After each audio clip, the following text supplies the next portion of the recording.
Penguin Random House Audio presents The Burnout Workbook, Advice and Exercises to Help You Unlock the Stress Cycle by Amelia Nagoski, Ph.D., and Amelia Nagoski, D.M.A. It stands for Doctorate of Musical Arts. This is the author, Amelia Nagoski. Introduction. Welcome!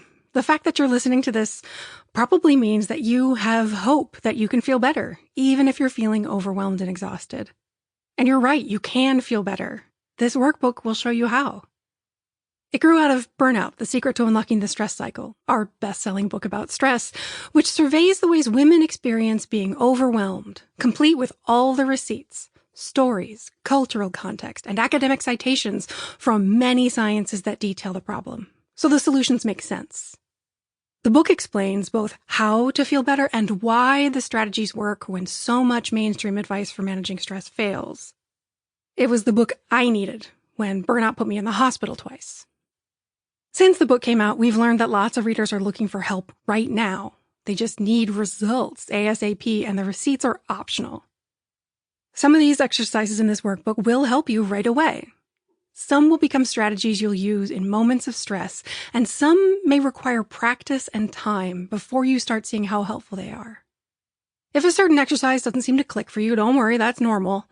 Not everything will work for everyone, but everyone will find something that helps. You're striving to find peace. Will this workbook give you that? A lot of folks we've talked to have the goal of reaching a state of peace and staying there. But the body is not built to be only at peace. We're built to oscillate from peace to stress, and then return to peace and back again. The goal of this workbook is wellness. Wellness is not a state of mind or a state of being. Wellness is a state of action. It's the freedom to oscillate through all the cycles of being human, from effort to rest and back, from autonomy to connection and back, from sleeping to waking, from eating to digesting, from inhaling to exhaling, and so on. Burnout happens when we get stuck. These exercises will help you notice when you get stuck and show you what you can do to get unstuck. How to use this workbook. 1. With a notebook. Use the pages in the back of your planner, or get yourself a fancy A3 180 GSM heavy paper sketchbook. Use pens, highlighters, crayons, markers, paints, whatever. You don't have to write a response to every prompt, but the more you engage with the content of the book, the more senses you use, the more you make it your own, the more you'll learn. So write things down, sketch pictures, discuss questions with friends, post about them on social media, create a playlist. Use whatever medium helps you spend time exploring these ideas. 2. Go in order-ish. The book is designed to be used from beginning to end. Exercises and information are cumulative, so they will be most effective if you do them in order. That said, if there's something you know you need help with right now, for example, sleep, go ahead and skip straight to that topic. The exercises will still work independently. Don't do anything you don't want to do. There are a wide variety of exercises that use as many senses and ways of thinking as we could manage. In general, if you find an exercise that works for you, great! It's most effective to focus on the ones that use your strengths. And if there's something that doesn't work, that's also great. It's useful to know what doesn't help. If you're avoiding something because it brings up difficult feelings, we strongly encourage you to find a friend or therapist to work with you. 3. Spend time on things, but not too much. Assess how much time you're comfortable spending on each exercise. Some will be quick and easy for you. Others you may want to spend more time reflecting on. We've provided durations as broad suggestions. If you find yourself spending way less time on an exercise than is suggested, you may not be getting as much out of it as you could. Or if you're spending way more time on an exercise than is suggested, you might want to move on to something else and then come back to it later. They really are just suggestions. No one is watching or timing you. They're meant to give you an idea of what we intend, so you can benefit as much as possible from the work you do. Also, Listen to the exercise prompts at normal speed. If you tend to listen to audiobooks at 1.5 speed, like I sometimes do, that's fine for most of this one too. But when it comes to the instructions and questions for each exercise, let your brain slow down. I'll say exercise before each one so you'll know when to slow me back down to normal. 4. Practice non-judgment. There's an appendix at the end of this audiobook with detailed instructions on mindful non-judgment. But the short version is this. Non-judgment just means noticing that your brain has flooded your attention with thoughts about how good or bad a thing is, which may not always be relevant and can be distracting. Set aside thoughts of liking or disliking and keep your attention on the task at hand. How this audiobook is organized. This workbook focuses on managing stress, the cycle that happens in your body. We'll talk a little about managing the things that cause us stress, but our goal is to make you an expert in using your internal resources and recognizing the ways external social forces interfere with your well-being. Because that expertise will prepare you to deal with any problem.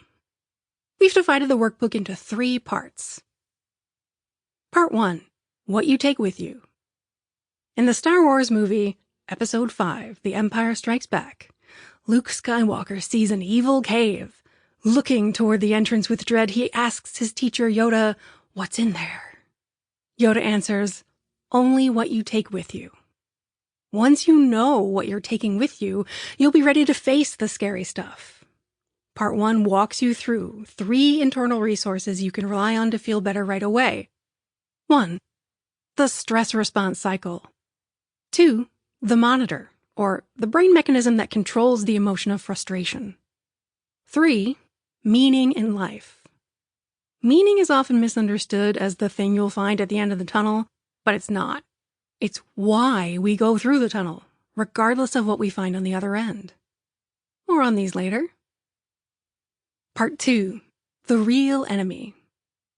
The title of this section is a reference to The Hunger Games, in which young Katniss Everdeen is forced into a game organized by a dystopian sci-fi government wherein she must kill other children.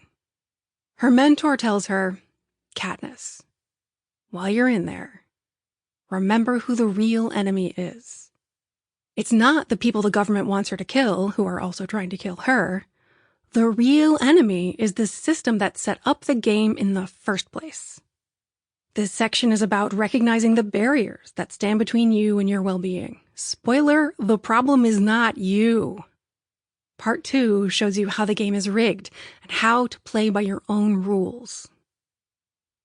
Part 3. Wax on, wax off. In the original The Karate Kid movie, Mr. Miyagi teaches Danny LaRusso the art of karate by having him wax his car. Wax on, Mr. Miyagi instructs, rotating his palm clockwise. Wax off, he says, rotating his other palm counterclockwise. Don't forget to breathe, he adds. Danny's training also includes sanding the deck, staining the fence, and painting the house. Why the repetitive, mundane tasks?